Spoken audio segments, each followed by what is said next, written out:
Hello everyone, कैसे हैं आप लोग। स्वागत है भाई आप सभी का F24 क्लासेस के स्टडी प्लेटफॉर्म पर। मेरा नाम है हितेश और आज मैं आप लोगों के लिए हिंदी का यानी क्लास 10 हिंदी का एक ऐसा वायरल पेपर लेकर के आया हूं। अगर आपने इस पूरे पेपर को अच्छे से समझ लिया तो अगर अभी तक आपने कुछ भी नहीं पढ़ा है और यहाँ तक कि अगर आपको ये भी नहीं पता है कि हिंदी का पेपर हमारे बोर्ड एग्ज़ाम 2026 में कैसा आने वाला है, अगर आपने इस क्लास को पूरा देख लिया, मतलब अगर आपने क्लास को शुरू से लगा करके एकदम लास्ट तक आपने क्लास को देख लिया, तो मेरी गारंटी है कि हिंदी का पेपर आपको इस कदर समझ में आ जाएगा कि आप बड़े ही आसानी से हिंदी में 90 प्लस यानी कह लो 95 प्लस आप स्कोर करके आने वाले हो। तो इस क्लास को पूरा देख लेना, मैं आपको दिखा देता हूं यहाँ पर, ठीक है।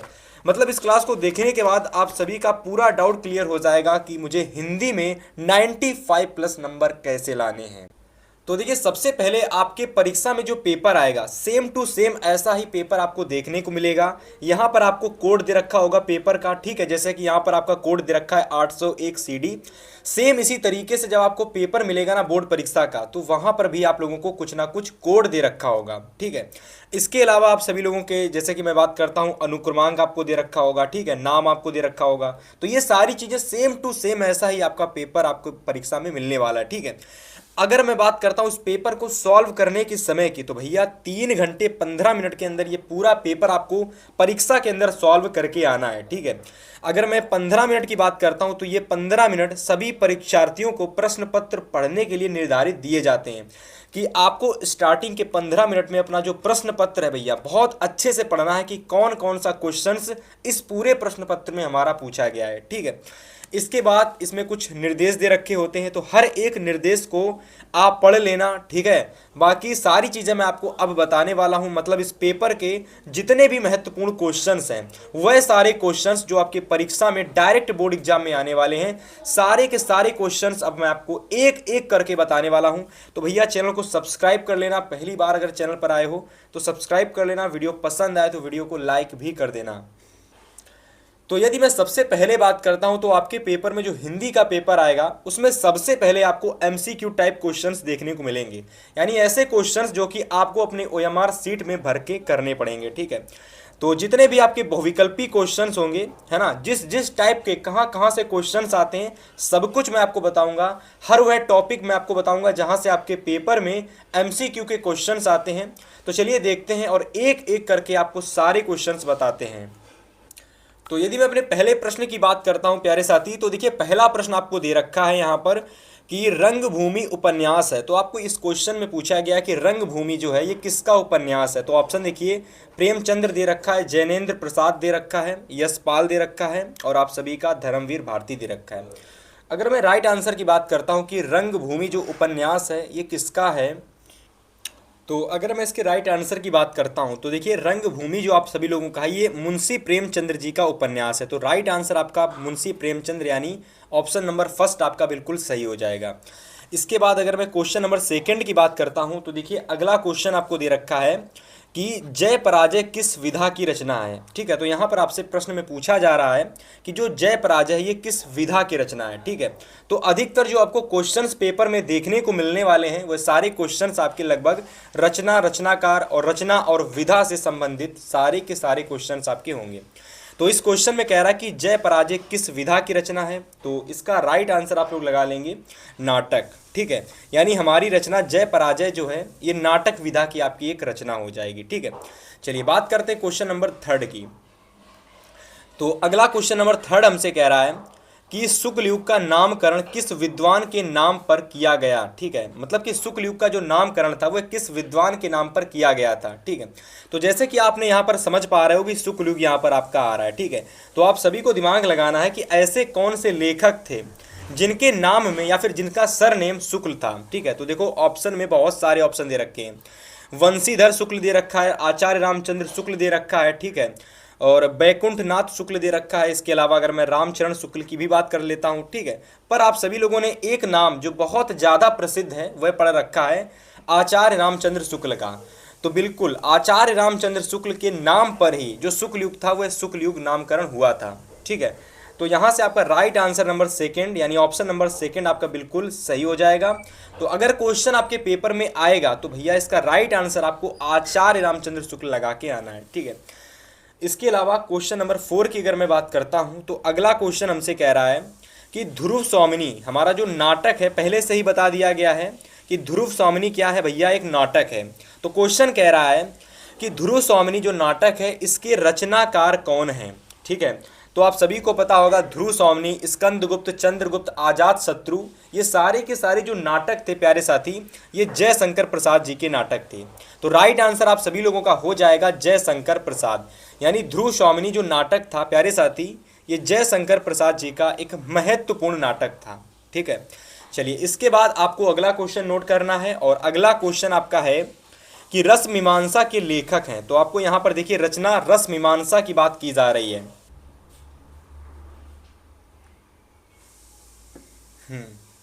तो अगर मैं बात करता हूँ रस मीमांसा रचना के लेखक कौन है, तो प्यारे साथी 4 ऑप्शन दे रखे हैं, पर आपको राइट आंसर टिक लगा के आना है कि रस मीमांसा हमारे आचार्य रामचंद्र शुक्ल जी की एक महत्वपूर्ण रचना है। तो राइट आंसर नंबर आप लोग सेकंड को बिल्कुल सही कर लेंगे। चलिए बात करते हैं क्वेश्चन नंबर 6 की। कह रहा कि रामचंद्रिका के रचयिता हैं।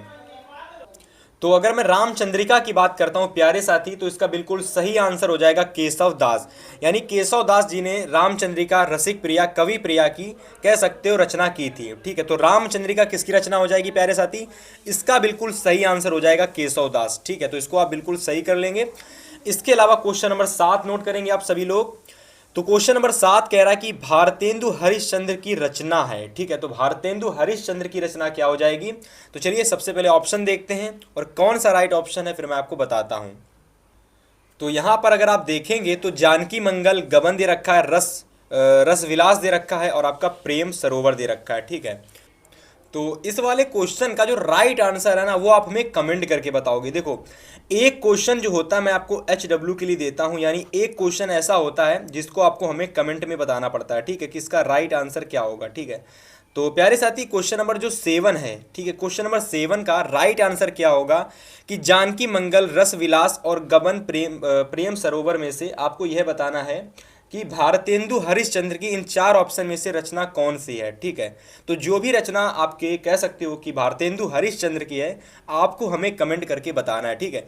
इसके अलावा अगर मैं बात करते हूं अगले क्वेश्चन की, तो अगला क्वेश्चन नंबर 8 कह रहा है कि छायावादी युग के कवि हैं। तो सबसे पहले अगर मैं छायावादी युग के कवि की बात करता हूं प्यारे साथी, तो आप सभी को यहाँ पर जयशंकर प्रसाद जी का ऑप्शन दिख रहा है, तो ये बिल्कुल सही हो जाएगा। अदरवाइज आपको मैं 4 ऐसे कवियों के नाम बताता हूं जो कि कह सकते हो कि छायावादी युग के प्रमुख कवि थे। तो सबसे पहले थे जयशंकर प्रसाद जी, ठीक है, सबसे पहले कवि थे जयशंकर प्रसाद। दूसरे छायावादी युग के इंपॉर्टेंट कवि थे सुमित्रा नंदन पंत, ठीक है, सुमित्रा नंदन, ठीक है, सुमित्रा नंदन पंत। इसके अलावा अगर मैं बात करता हूं तीसरे महत्वपूर्ण कवि के, तो थे सूर्यकांत त्रिपाठी निराला, ठीक है। तो ये सारे के सारे छायावादी युग के महत्वपूर्ण कवि थे। इसके अलावा अगर मैं चौथे की बात करता हूं प्यारे साथी, तो वे आपके थे महादेवी वर्मा थी, ठीक है। तो ये 4 महत्वपूर्ण जो आपके कवि थे ये छायावादी युग के थे, और इन 4 में से कोई भी ऑप्शन आपको पेपर में दिख जाता है कि छायावादी युग के कवि कौन से हैं, तो आपको वही सही लगाना है, ठीक है। राइट आंसर आप सभी का यहाँ से हो जाएगा जयशंकर प्रसाद, यानी छायावादी युग के प्रमुख कवि यहाँ पर आप सभी के जयशंकर प्रसाद जी हो जाएंगे, ठीक है। चलिए अगला क्वेश्चन नोट करेंगे सभी साथी। क्वेश्चन नंबर 8 हमसे कह रहा है, सॉरी 9 कह रहा है कि द्विवेदी युग में, कह रहा है कि द्विवेदी युग में लिखी गई रचना है। तो आपको 4 ऑप्शन दे रखे हैं और इन 4 ऑप्शन में से आपको बताना है कि द्विवेदी युग की रचना हमारी कौन सी है। देखिए तार सप्तक दे रखा है, कामायनी दे रखा है, गतिका दे रखी है और प्रिय प्रवास दे रखा है, पर इसमें से सही ऑप्शन आप सभी का वही होगा जो आप सभी को सही होना चाहिए, ठीक है। तो अगर मैं द्विवेदी युग की बात करता हूं तो इसका बिल्कुल राइट आंसर आप सभी लोग देखिएगा, द्विवेदी युग किससे संबंधित, द्विवेदी युग से संबंधित आपकी रचना इसमें से कौन सी हो जाएगी। तो 4 ऑप्शन में से अगर आप देखेंगे तो प्रिय प्रवास हमारी बिल्कुल सही रचना है, यानी द्विवेदी युग की रचना पूछी जा रही थी, तो प्रिय प्रवास हमारा बिल्कुल सही आंसर हो जाएगा, ठीक है। चलिए अगले क्वेश्चन की बात करते हैं। अगला क्वेश्चन कह रहा है कि रीतिकाल की रचना कौन सी है, ठीक है, रीतिकाल की रचना कौन सी है। अब देखिए, रीतिकाल हो गया, रीतिबद्ध काल हो गया, ठीक है, ये दोनों ऐसे काल होते हैं जिनसे संबंधित आपके परीक्षा में कह सकते हो कि रचना पूछ ली जाती है। ठीक है, तो यहाँ पर बात की गई है रीतिकाल की। तो अगर मैं रीतिकाल की बात करता हूँ तो आप सभी लोगों को पता होगा कि रीतिकाल से संबंधित, ठीक है, एक कवि थे जिनका नाम था, कह सकते हो एक मिनट, तो जिनसे संबंधित एक कवि थे, कह सकते हो केशव दास। तो केशव दास जी जो जो थे वे रीतिकाल के एक महत्वपूर्ण कवि थे और उनकी एक रचना थी रामचंद्रिका। ठीक है, तो आप सभी को दिमाग लगाना है कि रीतिकाल से संबंधित जो कवि थे वह थे केशव दास। ठीक, कौन से थे, केशव दास। ठीक है, और केशव दास की एक महत्वपूर्ण रचना थी रामचंद्रिका। तो बस आपको रामचंद्रिका को इस तरीके से याद कर लेना है, ठीक है, कि रीतिकाल से संबंधित रचना कौन सी है। तो रीतिकाल से संबंधित हमारे कवि हैं केशव दास, और केशव दास की जो रचना है वह हमारी है रामचंद्रिका। ठीक है, तो राइट आंसर आप सभी का यहां से हो जाएगा रामचंद्रिका। ठीक है, इसके बाद अगर मैं बात करता हूं क्वेश्चन नंबर 11 की, यानी 11 नंबर क्वेश्चन की, तो यहां पर हमसे क्वेश्चन कह रहा है, देखिए अब देखिए यहां से हमसे अलंकार से क्वेश्चन पूछा गया है। ठीक है, अलंकार से, तो सबसे पहले क्वेश्चन को पढ़ेंगे। क्वेश्चन कह रहा है कि आहुति सी गिर चढ़ी चिता पर चमक उठी ज्वाला सी। तो इस पूरी पंक्ति को जो आप पढ़ेंगे ना, तो यहाँ पर आहुति की जो तुलना की गई है प्यारे साथी, यहाँ पर ज्वाला से की गई है। अब जहाँ किसी शब्द की, यानी जहाँ किसी भी चीज़ की तुलना किसी दूसरे चीज़ से की जाती है, तो आप सभी लोगों ने पढ़ा रखा होगा कि वहाँ पर हम लोगों का उपमा अलंकार होता है। ठीक है, तो अगर मैं क्वेश्चन नंबर 11 की बात करता हूँ तो यहाँ पर राइट आंसर आप सभी का हो जाएगा उपमा अलंकार। ठीक है, यानी आहुति की तुलना ज्वाला से की गई है। अगर इस पूरे को पढ़ोगे तो कह रहा है कि आहुति सी गिर चढ़ी चिता पर चमक उठी ज्वाला सी, मतलब आहुति की तुलना ज्वाला से की गई है। इस कदर मैं यह कह सकता हूं कि अलंकार जो प्यारे साथी हमारा होगा वो हमारा उपमा अलंकार होगा। ठीक है, चलिए बात करते हैं क्वेश्चन नंबर 12 की।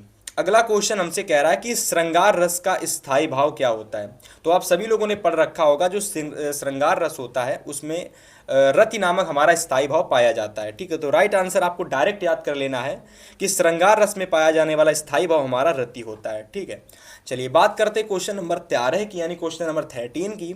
तो यहाँ पर हमसे क्वेश्चन नंबर 13 कह रहा है कि दोहे का उल्टा क्या होता है। अगर मैं दोहे को लिखूं और इसको मैं उल्टा कर देता हूं, ठीक है, तो वहां पर हमको बताना है कि कौन सा हमारा छंद होगा। तो ऐसी कंडीशन जब आपको दिख जाए, यानी इस टाइप का जब आपका क्वेश्चन आ जाए कि दोहे का उल्टा क्या होता है, तो आपको हमेशा याद कर लेना है कि दोहे का उल्टा होता है सोरठा। यानी अगर मैं बात करता हूं तो सोरठा जो आपको ऑप्शन दिखेगा ना, ये आपका बिल्कुल सही ऑप्शन होगा। ठीक है, तो प्रश्न अगर आ जाता है कि दोहे का उल्टा क्या होगा, तो आपको टिक लगा लेना है सोरठा।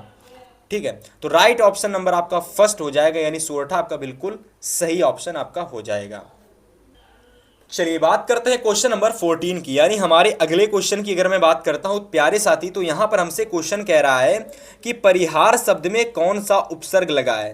देखिए जितने भी प्यारे साथी क्वेश्चन को देख रहे हैं, तो आप सभी को उपसर्ग वाले क्वेश्चन में ज़्यादा दिमाग नहीं लगाना है। जो भी आपको शब्द दिया जाए बस इसको आपको क्या कर देना, अलग अलग कर देना। तो अगर मैं अलग अलग करता हूं तो ये आपका हो जाएगा परिधनहार। ठीक है, तो परिधनहार, अब आपका देखिए परिधनहार आ रहा है, तो आप सभी को यहाँ पर दिमाग लगाना है कि परिधनहार में से हमारा जो उपसर्ग लगा हुआ है प्यारे साथी, वो लगा हुआ है परि। तो यहाँ पर राइट आंसर आप सभी का हो जाएगा ऑप्शन नंबर 3, यानी कि परि हमारा बिल्कुल सही ऑप्शन आपका हो जाएगा। चलिए बात करते हैं क्वेश्चन नंबर 15 की। तो 15 नंबर क्वेश्चन कह रहा है कि नीलांबर, कह रहा है कि नीलांबर शब्द में कौन सा समास है। तो देखिए नीलांबर की अगर मैं बात करता हूं तो देखिए नीलांबर में कर्मधारय दे रखा है, ठीक है, बहुब्रीहि दे रखा है, द्वंद्व दे रखा है और इनमें से कोई नहीं दे रखा है। पर प्यारे साथी हमारा जो बिल्कुल सही आंसर हो जाएगा वो हमारा हो जाएगा बहुव्रीहि समास। ठीक है, तो बहुव्रीहि समास जो हमारा होता है, कह सकते हो कि जिसमें कह सकते हो नीला है जिसका अंबर, ठीक है, कह सकते हो कि अब इस तरीके से आपका यहाँ पर बहुव्रीहि समास आप सभी का हो जाएगा। तो राइट ऑप्शन नंबर आप लोग सेकंड को बिल्कुल सही कर लेंगे। चलिए बात करते हैं क्वेश्चन नंबर 16 की। प्रश्न नंबर 16 कह रहा है कि अमृत का पर्यायवाची शब्द है। क्वेश्चन नंबर 16 को दोबारा पढ़िए, कह रहा है कि अमृत जो हमारा शब्द है इसका पर्यायवाची शब्द क्या होगा। ठीक है, तो देखिए जीवन दे रखा है, पावन दे रखा है, अमीय दे रखा है, पिय दे रखा है। बहुत सारे प्यारे साथी कह रखे होंगे कि जीवन होगा, पर इसका राइट ऑप्शन जीवन नहीं होगा। अमृत का जो पर्यायवाची शब्द होता है प्यारे साथी वह आपका होता है अमीय। ठीक है, तो अमीय बिल्कुल आप बिल्कुल सही कर लेंगे। और जितने भी क्वेश्चंस मैं करा रहा हूं और इस मॉडल पेपर के जितने भी क्वेश्चंस हैं, जिस जिस टाइप के क्वेश्चंस हैं, मैं आपको पहले ही बता देता हूं। जैसे ये पर्यायवाची का क्वेश्चन आ गया, ठीक है, ये आपके समास का क्वेश्चन आ गया, ये आपके उपसर्ग का क्वेश्चन हो गया, इससे पहले मैंने आपको छंद का और अलंकार का क्वेश्चन बताया था, ठीक है। तो हर वह टॉपिक से मैंने मतलब कि हर वह टॉपिक इस मॉडल पेपर में आपके हैं, जहां जहां से same to same question paper जैसा बनता है, सेम टू सेम वैसा ही क्वेश्चन पेपर है और इंपॉर्टेंट क्वेश्चन के साथ, ठीक है। हर एक क्वेश्चन अगर आप तैयार कर लेते हो तो पेपर में जब आप एग्जाम में बैठोगे तो बहुत सारे क्वेश्चंस आपको यहां से देखने को मिलने वाले हैं। चलिए क्वेश्चन नंबर अगर मैं 17 की बात करता हूं तो क्वेश्चन नंबर 17 कह रहा है कि राज्य शब्द का तद्भव रूप होगा, ठीक है। फिर से पढ़ेंगे, क्वेश्चन कह रहा है, क्वेश्चन क्या कह रहा है, कह रहा है कि जो हमारा राज्य है, ठीक है, राज्य है, कह रहा है कि इसका तद्भव रूप क्या होगा। तो आपका इसका बिल्कुल सही आंसर हो जाएगा, आंसर हो जाएगा इसका बिल्कुल सही रानी, ठीक है। तो तद्भव इसका क्या होता है, देखिए ये आपका संस्कृत शब्द होता है पर ये आपका हिंदी शब्द होता है, ठीक है। तो तद्भव को हम लोग हिंदी शब्द भी बोल सकते हैं और तत्सम को हम लोग कह सकते हो संस्कृत का शब्द बोल सकते हैं। तो इसका अगर मैं तद्भव की बात करता हूँ प्यारे साथी, तो रानी हमारा बिल्कुल हो जाएगा सही। अगले बात करते हैं क्वेश्चन नंबर 18 की। तो अगला क्वेश्चन नंबर 18 हमसे कह रहा है कि मति शब्द का तृतीया विभक्ति बहुवचन रूप बताइएगा। तो सबसे पहले जो हमारा शब्द दे रखा है मति है, आपको इसमें इसका जो तृतीया का विभक्ति वचन बताना है, ठीक है। यानी तृतीया का विभक्ति बताना है और तृतीया की बहुवचन बताना है कि तृतीया विभक्ति और बहुवचन में हमारा कौन सा शब्द बनेगा। तो अगर आप देखोगे तो मतिन दे रखा है, मतिभा दे रखा है, मतिभी दे रखा है, ठीक है, विसर्गें लगी हुई हैं, नति दे रखा है और इस नति की जगह आप लोग कह सकते हो कि नति ही रहने दो, पर मेरे हिसाब से आपकी जगह यहाँ पर मति आ सकता है, ठीक है, केवल मति। तो मति, मतिभी, मति और मति। तो अगर मैं सही ऑप्शन की बात करता हूं प्यारे साथी, तो मति शब्द का जो तृतीया विभक्ति बहुवचन रूप होगा वह आप सभी का मतिभी विसर्गें लगी होंगी, मतिभी के साथ विसर्गें लगी होंगी और वही बिल्कुल आपका राइट आंसर हो जाएगा, ठीक है। चलिए नोट कर लीजिए। इसके बाद मैं बात करता हूं क्वेश्चन नंबर 19 की। क्वेश्चन नंबर 19 कह रहा है कि सीता ने पत्र लिखा। तो भैया सीता ने पत्र लिखा, अब हमको ये वाक्य दे दिया गया और हमसे कह रहा है कि इस वाक्य में किस प्रकार का वाच्य प्रयोग हुआ है। देखो यहाँ पर आपके भावे प्रयोग हुआ है, क्रमणी प्रयोग हुआ है कि कर्तरी प्रयोग हुआ कि इनमें से कोई नहीं। तो बिल्कुल सही आंसर आप टिक लगा लेंगे कर्तरी प्रयोग, ठीक है। तो ऑप्शन नंबर 3 यानी कर्तरी प्रयोग आपका बिल्कुल सही आंसर हो जाएगा, ठीक है। चलिए बात करते हैं लास्ट क्वेश्चन की। यानी आपके पेपर में टोटल लगभग 20 क्वेश्चन, लगभग क्या ऑल टोटल आपके परीक्षा में जो बहुविकल्पी प्रश्न आते हैं, यानी जो MCQ टाइप क्वेश्चंस आते हैं ना प्यारे साथी, वो आपके 20 पूछे जाते हैं, यानी 20 MCQ आते हैं। और अगर आप 20 के 20 क्वेश्चन सही कर लेते हो तो आपको यहाँ से 20 नंबर बिल्कुल आपके पक्के हो जाते हैं। और प्यारे साथी 19 क्वेश्चन मैं आपको करा चुका हूँ, लास्ट क्वेश्चन बचा हुआ है उसको भी देख लेते हैं और फिर मैं आपको ले चलता हूँ इस पेपर के 50 नंबर यानी डिस्क्रिप्टिव यानी वर्णनात्मक क्वेश्चन की ओर। तो चलिए 20 नंबर क्वेश्चन को पढ़ते हैं। 20 नंबर क्वेश्चन कह रहा है भैया कि 20 नंबर को देखिए, कह रहा है कि पुस्तक पढ़ी जाती है। कह रहा है कि इस वाक्य में वाच्य का कौन सा भेद है। तो आपको इसमें बताना वाच्य का कौन सा भेद है, ठीक है। भेद की बात कर रहा है प्यारे साथी, यहाँ पर भेद की बात कर रहा है कि वाक्य में जो हमारा ये वाक्य दे रखा है, इसमें जो वाक्य हमारा है इसमें वाच्य का कौन सा भेद है भैया। कर्मवाच्य है कि भाववाच्य है कि कर्तवाच्य है कि या फिर इनमें से कोई नहीं। तो देखिए इसका बिल्कुल सही आंसर हो जाएगा कर्मवाच्य। यानी इस पूरे वाक्य में जो हमारा पूरा कह सकते हो वाक्य है, इस पूरे वाक्य के जो वाच्य के भेद होंगे, यानी इस वाक्य में कौन सा हमारा वाच्य का भेद हुआ है, तो आप कह सकते हो कर्मवाच्य, सॉरी नहीं बिल्कुल सही है, कर्मवाच्य आपका बिल्कुल सही हो जाएगा। तो आप इसको ही बिल्कुल सही कर लेंगे, यानी ऑप्शन नंबर फर्स्ट को आप बिल्कुल सही कर लेंगे, ठीक है। एक एक करके जितने भी क्वेश्चंस मैंने आपको कराया आज की इस क्लास में, अगर आपने अच्छे से नोट किए हैं और हर एक क्वेश्चन को समझा है कि कहाँ से कौन सा क्वेश्चन पूछा गया है, तो डेफिनेटली आपको हिंदी के पेपर में भैया कोई दिक्कत नहीं होगी। और सबसे ज़्यादा जो सरल पेपर होता है क्लास 10 का, वह हिंदी का ही पेपर होता है, ठीक है। चलो अब मैं आपको बताने वाला हूँ इस हिंदी के पेपर के 50 नंबर वाले डिस्क्रिप्टिव क्वेश्चंस के बारे में, ठीक है। तो एक एक करके 50 नंबर में कौन कौन से टॉपिक से क्वेश्चंस आते हैं, चलिए बात करते हैं और देखते हैं। तो यहाँ पर अगर आप अपनी नज़रों को डालेंगे ना, तो भैया हम आपके सामने अब प्रस्तुत कर रहे हैं, यानी हम आपको बताने वाले हैं ऐसे प्रश्न जो कि अगर आप अच्छे से समझ लेते हो तो भैया 50 नंबर का ये पूरा का पूरा पोर्शन होता है खंड बा। और एक एक टॉपिक को मैं आपको बताने वाला हूं कि कहां कहां से कौन सा क्वेश्चंस आता है और आपको कैसे करना है, ठीक है। और साथ ही साथ में इंपॉर्टेंट क्वेश्चंस के साथ मैं आपको यहां पर सारी चीजें बताने वाला हूं, ठीक है। तो देखो, सबसे पहले मैं स्टार्ट करता हूं वर्णात्मक क्वेश्चन को। और सबसे पहला ही क्वेश्चन आपको जो डिस्क्रिप्टिव क्वेश्चंस में यानी वर्णात्मक क्वेश्चन में देखने को मिलेगा, वह प्रश्न आपका होगा भैया गद्यांश का। तो देखिए, गद्यांश आपके पेपर में कैसा आएगा और कैसे कैसे क्वेश्चन आएंगे सब मैं आपको बताऊंगा, ठीक है। तो यहाँ पर आपका एक फ्रेश एक इंपॉर्टेंट गद्यांश है, इसको आप देख लीजिएगा और अच्छे से इसको पढ़ लेना, ठीक है। अच्छे से इसका स्क्रीनशॉट ले लेना, ठीक है। एकदम बेहतरीन तरीके से इसका स्क्रीनशॉट ले लीजिएगा। और चलिए अब इसके मैं प्रश्नों की बात करता हूँ। तो देखो, यहाँ पर आपको 3 के 3 प्रश्न देखने को मिलेंगे और ये तीनों के तीनों प्रश्न अगर आप अच्छे से सॉल्व कर लेते हो तो 2 नंबर आपको यहाँ से मिल जाएगा, ठीक है। 2 नंबर आपको यहाँ से मिल जाएगा और 2 नंबर आपको यहाँ से मिल जाएगा, ठीक है। तो टोटल आपको जो नंबर मिलेंगे 2+2+2 यानी टोटल आपको यहाँ से 6 नंबर मिलने वाले हैं, ठीक है। और जिस भी प्यारे साथी को 6 के 6 नंबर पूरे लाने हैं, अब वो समझ लेना कि करना आपको क्या है। देखो, सबसे पहला जो प्रश्न आता है, पहला प्रश्न वो संदर्भ का होता है कि आपको इस गद्यांश का संदर्भ लिखना पड़ता है। और संदर्भ लिखना बहुत ज़्यादा आसान होता है। केवल और केवल संदर्भ में आपको 2 चीज़ें याद रखनी है कि ये जो हमारा गद्यांश है ये किस चैप्टर से पूछा गया है और इसके लेखक कौन है। अगर मैं इस पूरे गद्यांश की बात करता हूँ प्यारे साथी, तो ये आपका अशोक के फूल से लिया गया है। किससे लिया गया है? तो ये हमारा जो लिया गया है प्यारे साथी, ये हमारा अशोक के फूल से लिया गया है। अशोक के फूल, ठीक है। अशोक के फूल चैप्टर से हमारा लिया गया है। और इसके जो हमारे लेखक हो जाएंगे प्यारे साथी, वह आप सभी को याद कर लेने हैं, हजारी प्रसाद जी इसके लेखक हो जाएंगे, हजारी प्रसाद द्विवेदी, ठीक है, हजारी प्रसाद द्विवेदी।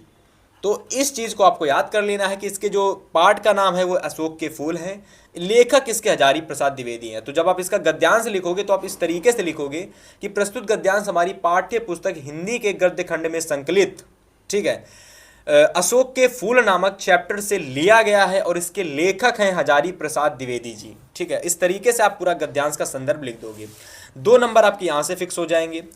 इसके बाद रेखांकित अंश की जो आप व्याख्या करोगे ना, तो जितने में अंडरलाइन दे रखी हो, जैसे कि अगर मैं बात करता हूं तो आपके पेपर में पूरा का पूरा आपको व्याख्या नहीं करना पड़ेगा, आपको कुछ शब्दों में अंडरलाइन दे रखी होगी।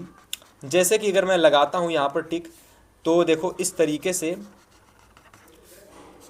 यहाँ तक मान लीजिए कि आपकी अंडरलाइन है, मान लीजिए यहाँ तक आपकी अंडरलाइन है, ठीक है, लगभग 4.5 लाइनों में आपकी अंडरलाइन है। तो केवल इतने की ही आपको व्याख्या करके आनी है पेपर में, ठीक है।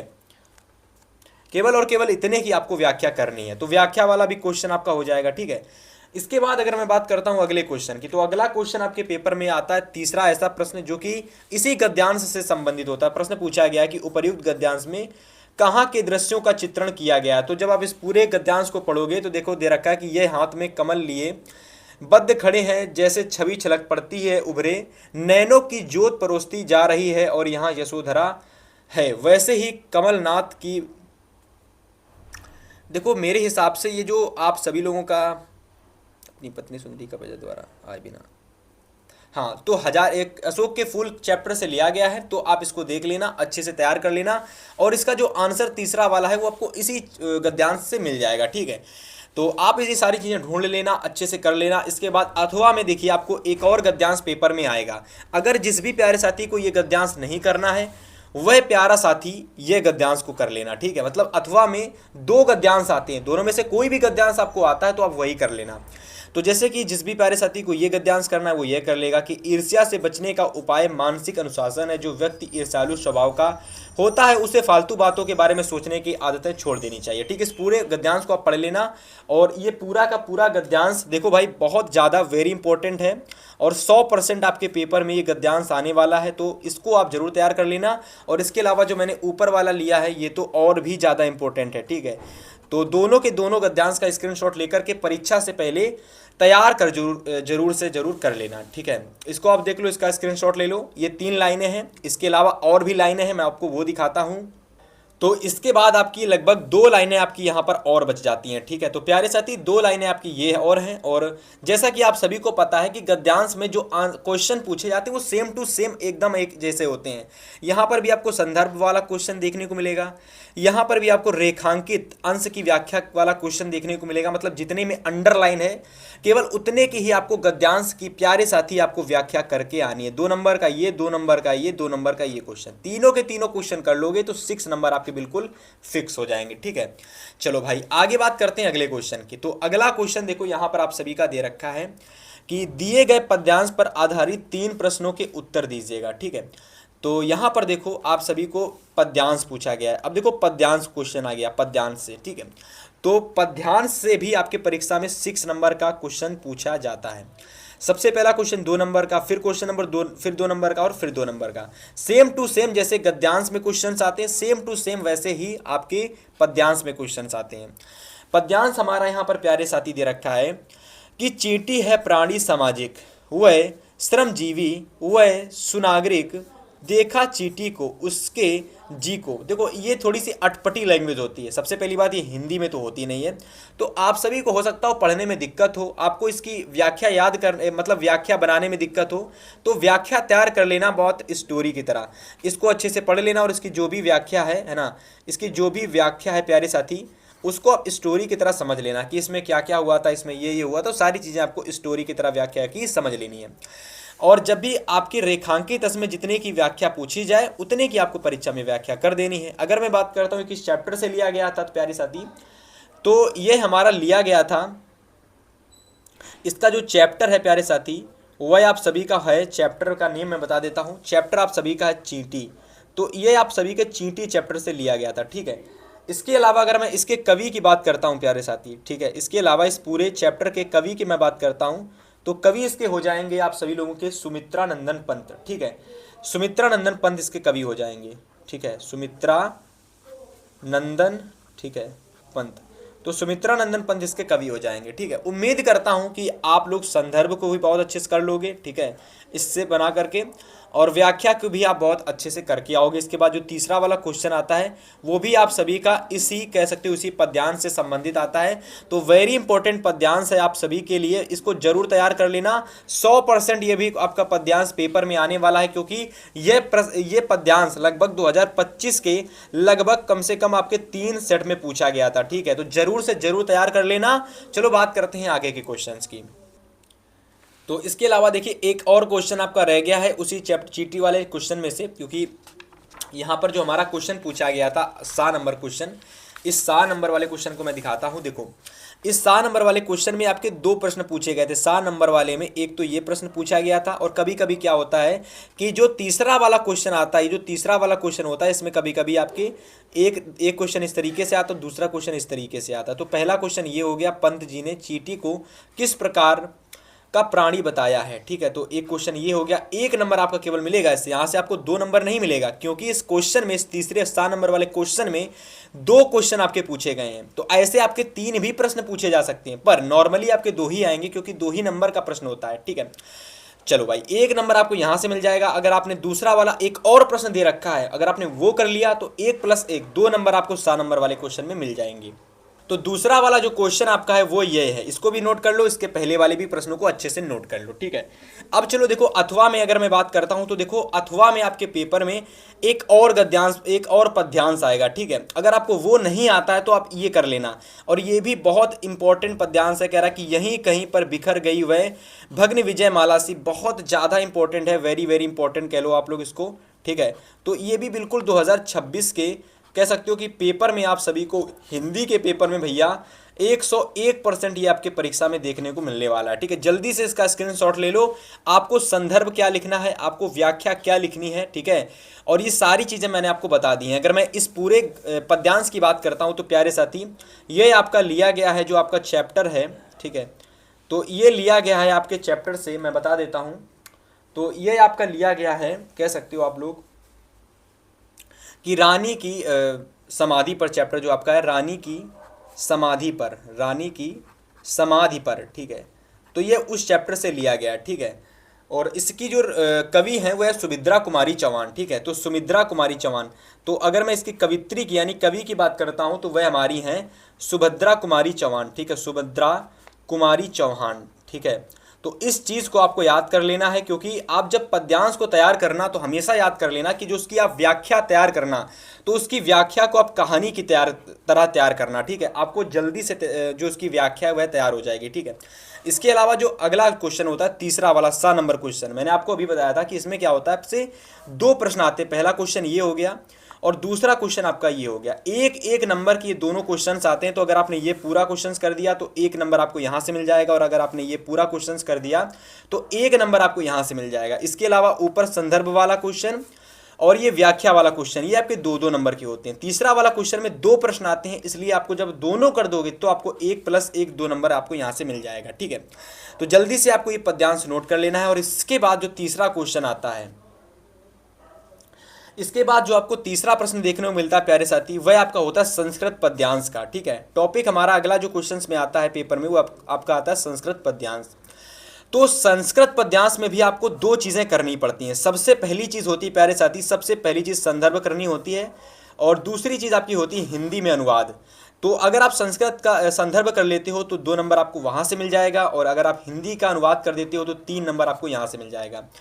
2 + 3 आपको 5 नंबर का संस्कृत का गद्यांश आता है। तो सबसे पहला आप सभी लोगों को ये संस्कृत का गद्यांश नोट कर लेना है, और ये संस्कृत का गद्यांश 2025 के लगभग कम से कम 4 से 5 सेट में लगातार ये गद्यांश पूछा गया था, ठीक है। तो 100% 2026 में आपके क्वेश्चंस पेपर में आने वाला है, ठीक है। तो जल्दी इसका स्क्रीनशॉट ले लो। और अगर मैं इसके चैप्टर की बात करता हूँ, ये किस चैप्टर से पूछा गया था, तो अगर मैं इसके चैप्टर की बात करता हूँ ना, तो ये आपका पूछा गया था वाराणसी चैप्टर से है, ठीक। किससे? ये आपका वाराणसी चैप्टर से है, ठीक है। तो जल्दी से इसको स्क्रीनशॉट ले लो और अच्छे से नोट कर लो, ठीक है। इसके बाद देखो अथवा में एक और गद्यांश आता है। जिस भी प्यारे साथी को ये नहीं आता है तो ऐसा होता है कि आप 2 आते हैं, दोनों में से कोई एक आप कर सकते हो, ठीक है। तो पहला वाला आप नोट कर लो, इसके बाद आप इसका भी स्क्रीनशॉट ले लो। ये भी बहुत ज़्यादा इंपॉर्टेंट है, बहुत बार आपके प्रीवियस ईयर में पूछा गया है कि अस्माकं संस्कृति सदा गतिशीला वर्तेत मानव जीवनम संस्कृतम ऐसा यथा समयम नवाम नवाम विचारधाराम स्वीकरोति नवाम शक्ति चा परोपति, ठीक है। अत्र दुर्ग्रहम नासति यते, ठीक है। तो आप सभी को अगर संस्कृत पढ़नी नहीं आती तो कोई बात नहीं, डोंट वरी। आपको इसकी जो अनुवाद है, आपको जो इसका हिंदी अनुवाद है ना प्यारे साथी, उसको आपको क्या करना, स्टोरी की तरह आपको तैयार कर लेना। तो जल्दी से इसका स्क्रीनशॉट ले लो भैया, इस वाले का भी। इसके अलावा और भी है, मैं उसको आपको दिखा देता हूँ। और हाँ, पेपर से पहले तैयार करके जरूर चले जाना। अगर आपने पेपर से पहले तैयार नहीं किया तो कुछ भी नहीं कर पाओगे, ठीक है। तो जल्दी से स्क्रीनशॉट ले लो बचे हुए गद्यांश का, संस्कृत गद्यांश का। और इसके बाद आप लोग नोट करो संस्कृत का पद्यांश।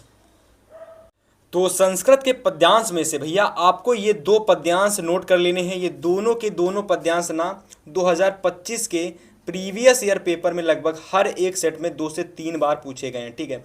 तो मैंने क्या किया, इस दोनों ही पेपर को इस वाले पेपर में रख दिया है। और अगर आपने ये तैयार कर लिए दोनों पद्यांश तो आपको 2026 के पेपर में ज़रूर देखने को मिलने वाले हैं, ठीक है।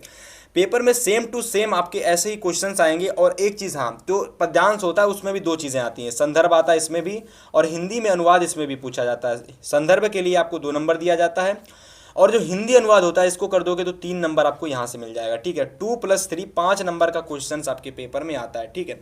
चलो आगे अगर मैं बात करता हूँ, अगर मैं इसके बाद आगे बात करता हूँ प्यारे साथी, तो यहाँ पर देखिए क्वेश्चन नंबर जो आपको अगला देखने को मिलेगा। अब यहाँ पर अगर मैं क्वेश्चन की बात करता हूँ तो यहाँ पर हमसे पूछा गया है कि अपने पठित खंड काव्य के आधार पर दिए गए प्रश्नों में से किसी एक प्रश्न का उत्तर दीजिए। देखो पहले ही स्पष्ट रूप से दे रखा है कि अपने पठित खंड काव्य के आधार पर, मतलब अपने पठित का मतलब होता है प्यारे साथी कि आपको वह खंड काव्य तैयार करना है जो कि आपके ज़िले में पूछा जाता है। जैसे कि अगर मैं बात करता हूँ, अगर आपसे ज़िले की बात है, जैसे कि अगर आप कानपुर ज़िले से बिलोंग करते हो, ठीक है, अगर आप अलीगढ़ से बिलोंग करते हो, ठीक है, आप अलीगढ़ से हो, ठीक है। इसके अलावा और एक ज़िला लेते हैं वाराणसी, ठीक है।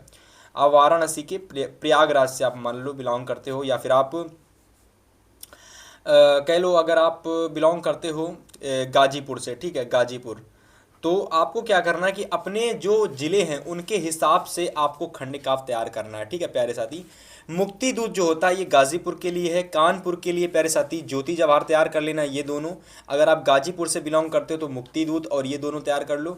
अगर आप वाराणसी से हो, अलग मतलब आप जिस भी जिले से हो, आपके अलग अलग जिले के हिसाब से सारे खंडकाव्य आपको तैयार करने हैं, मतलब कि आपको अपने जिले के हिसाब से खंडकाव्य तैयार करने हैं।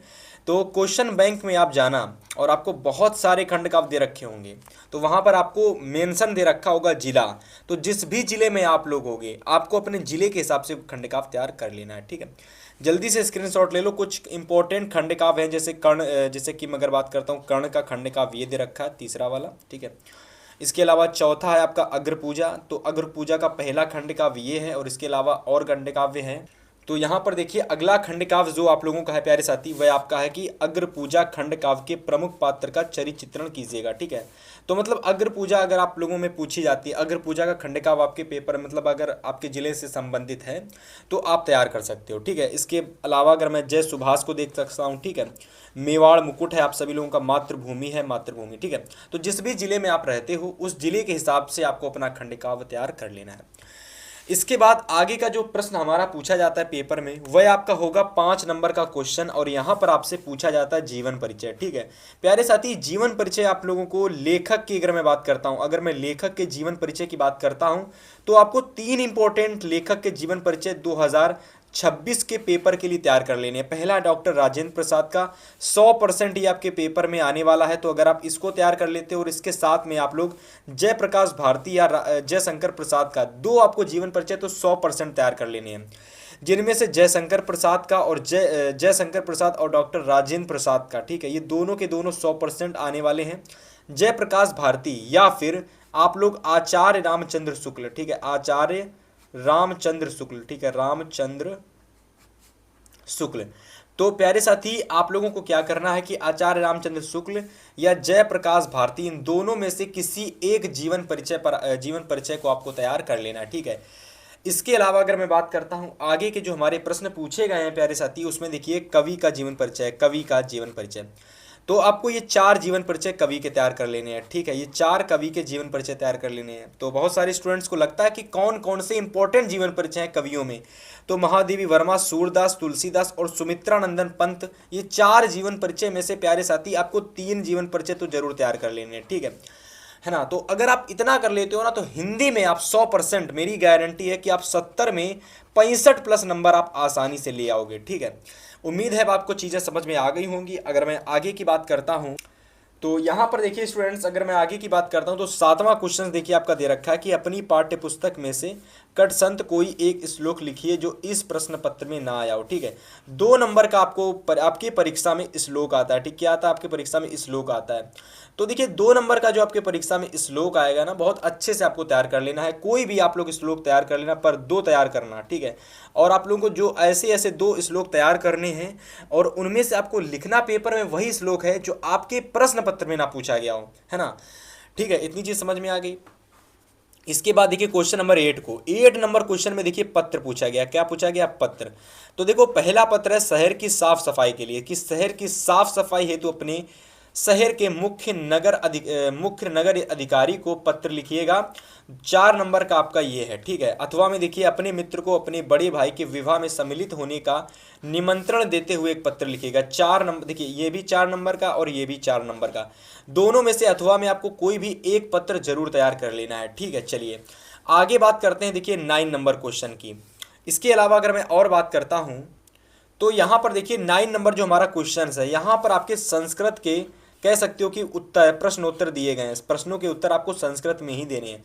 तो 4 आपके क्वेश्चन यहाँ पर दे रखे हैं और आपको केवल क्या करना है कि निम्नलिखित में से किन्हीं 2 प्रश्नों के, मतलब आपके पेपर में 4 क्वेश्चन आएंगे पर आपको केवल 2 ही प्रश्नों का उत्तर देना है, ठीक है। अगर मैं बात करता हूँ वाराणसी नगरी कैसा संगम स्थली अस्ति, तो देखो इसका अगर मैं आंसर बात करता हूँ तो प्यारे साथी अगर मैं पहले क्वेश्चन के आंसर की बात करता हूँ तो देखो ये आपका आंसर, तो आपका जो आंसर है वह आपका ये हो जाएगा, ठीक है। तो अगर मैं ऐसे ही, अगर मैं दूसरे क्वेश्चन को देखो तो प्रहलकाया किम उत्तरम अस्ति, सारे के सारे आंसर आपको आसानी से गूगल से ढूंढ करके अपने द्वारा कर लेने हैं, ठीक है। भारतीय संस्कृति की दर्शा अस्ति, तो भारतीय संस्कृति विश्वस्य प्राचीन संस्कृति अस्ति, ठीक है। और गीतायम का संदेशा, ठीक है। तो चार में से चारों आप तैयार कर लेना, चार में से आप चारों तैयार कर लेना, क्योंकि आपके पेपर में चार में से कोई भी आ सकता है, ठीक है। तो सबसे पहला काम तो आप लोगों को यही है कि पेपर को अच्छे से समझ लो। संस्कृत के आपके पेपर में केवल 2 प्रश्न आपको करके आने, तो ये 4 कर लेना, 2 आपको मिल जाएंगे, ठीक है। इसके अलावा अगला क्वेश्चन जो आपको पेपर में देखने को मिलेगा प्यारे साथी, वह आपका होगा कि आपको निबंध लिखना पड़ेगा। क्या लिखना पड़ेगा? आपको निबंध लिखना पड़ेगा। तो 7 नंबर का निबंध आता है, और हाँ, 7 में 7 मेरी गारंटी है आप पूरे लेकर के आओगे अगर आपने ये 4 4 निबंध तैयार कर लिए। पहला है बेरोजगारी, दूसरा है पर्यावरण, तीसरा है विज्ञान अभिशाप और वरदान, और चौथा है आपका वृक्षारोपण। तो 4 आपको तैयार कर लेना है, 100% आपके 7 नंबर यहाँ बिल्कुल फिक्स हो जाएंगे। और इस तरीके से स्टूडेंट देखिए, आज के इस क्लास के अंदर हमने हिंदी का एक ऐसा वायरल मॉडल पेपर डिस्कस किया, और जो भी प्यारा साथी इस पूरे मॉडल पेपर को परीक्षा से पहले तैयार कर लेता है, मैं गारंटी दे रहा हूं कि आप लोग बड़े आसानी से हिंदी में 95+ नंबर ले आओगे। बस कुछ चीजें होती हैं, उनको ध्यान देना है। जैसे कि मॉडल पेपर तो समझ लिया, अब आपको क्या करना है कि हर एक क्वेश्चन आपको जरूर तैयार कर लेने हैं, ठीक है। तो मिलेंगे आपसे एक और इंपॉर्टेंट वीडियो के साथ, नेक्स्ट वीडियो में मिलेंगे आपसे। तब तक के लिए इस वीडियो में बताए गए सारे क्वेश्चंस को अच्छे से पेपर से पहले तैयार कर लेना। तो चलिए मिलेंगे नेक्स्ट वीडियो में।